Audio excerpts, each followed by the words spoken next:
స్వయంకృతంతో జరిగింది గతం, స్వయం కృషితో ఎదగాలి మనం.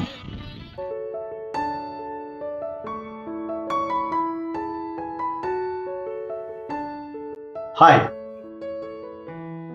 రాబోయే పబ్లిక్ పరీక్షలు రాయబోతున్న విద్యార్థులు ఒత్తిడిని అధిగమించి ఖచ్చితంగా గెలవాలంటే ఏం చేయాలి? చదువుకోవడంలో స్పష్టమైన ప్రణాళిక, పర్ఫెక్ట్ ప్లానింగ్ ఉంటే ఎలాంటి పరీక్షలైనా ప్రశాంతంగా ఎదుర్కోవచ్చు. రోజుకు మనకున్న 24 గంటల సమయాన్ని మ్యాక్సిమం సమర్థవంతంగా ఉపయోగించుకోగలిగితే అద్భుతాలు మన సొంతమవుతాయి.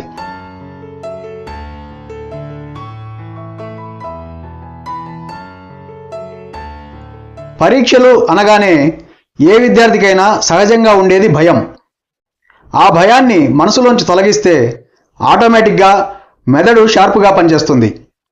ప్రతి ఒక్కరికి మనకున్నంత సమయమే ఉంటుందని గుర్తుంచుకోవాలి. సిలబస్ పూర్తి చేయడానికి ప్రణాళిక వేసుకోవాలి. అందుబాటులో ఉన్న సమయాన్ని ఎంత సమర్థవంతంగా వాడుకుంటున్నాము, సిలబస్ను ఎక్కడ మొదలుపెట్టి ఎక్కడ ముగించాలి అనే ప్రశ్నలకు సమాధానం మీ దగ్గర ఉంటే మీ ప్రిపరేషన్ సరైన దిశలో ఉన్నట్టే. ఈ సమయంలో మీరు మొబైల్ ఫోన్ల ఒత్తిళ్లకు దూరంగా ఉండాలి. ఈ రోజుల్లో విద్యార్థులందరి చేతుల్లో మొబైల్ ఫోన్లు ఉండటంతో పాటు సోషల్ మీడియాలో యాక్టివ్గా ఉండటం, అందులోని ప్రతి విషయాన్ని షేర్ చేసుకోవటం, ఇలాంటివన్నీ ఒక రకంగా ఒత్తిడికి కారణమవుతున్నాయని ఎన్నో నివేదికలు చెబుతున్నాయి. వందల సంఖ్యలో ఉండే స్నేహితుల పోస్టులు, వాటిపై మొదలయ్యే చర్చలు, చాటింగ్లతో టైం అంతా వేస్ట్ అవుతుంది. తెలియని ఆతృతకు కారణమవుతుంది. కాబట్టి పరీక్షలు అయిపోయేంత వరకు మొబైల్ ఫోన్స్కు దూరంగా ఉండటం మంచిది.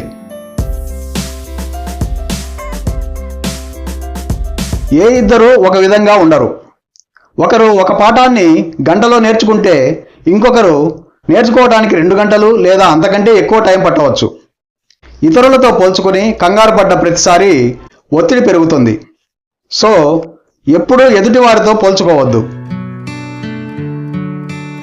పరీక్షకు సంబంధించిన సబ్జెక్ట్ను టాపిక్ల వారీగా, అంటే వాటిలో ముఖ్యమైనవి, వచ్చినవి, రానివి, ఇలా అన్నింటినీ ఒక జాబితాగా రాసుకుని పూర్తి చేసిన వాటిని టిక్ చేసుకోవాలి. జాబితాలో ఒక్కో అంశం పూర్తవుతుంటే ఆత్మవిశ్వాసం పెరిగి భయము, కంగారు తగ్గుతూ ఉంటుంది. మీకు ఆందోళనగా అనిపించి చదవలేకపోతున్నప్పుడు తల్లిదండ్రులు, తోడబుట్టిన వారు, స్నేహితులు, ఉపాధ్యాయులు ఇలా మిమ్మల్ని అర్థం చేసుకునే వారితో పంచుకోవాలి.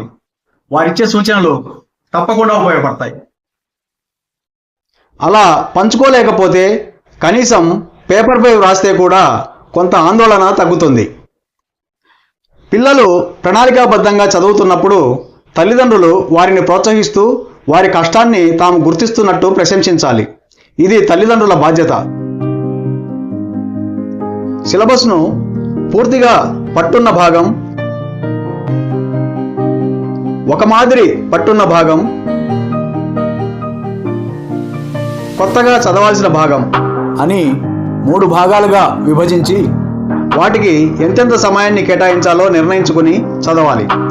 అంటే మీ సామర్థ్యాన్ని తెలుసుకుని దానికి అనుగుణంగా ప్రణాళిక వేసుకోవాలి. అదే పనిగా పుస్తకాల ముందే కూర్చోవద్దు.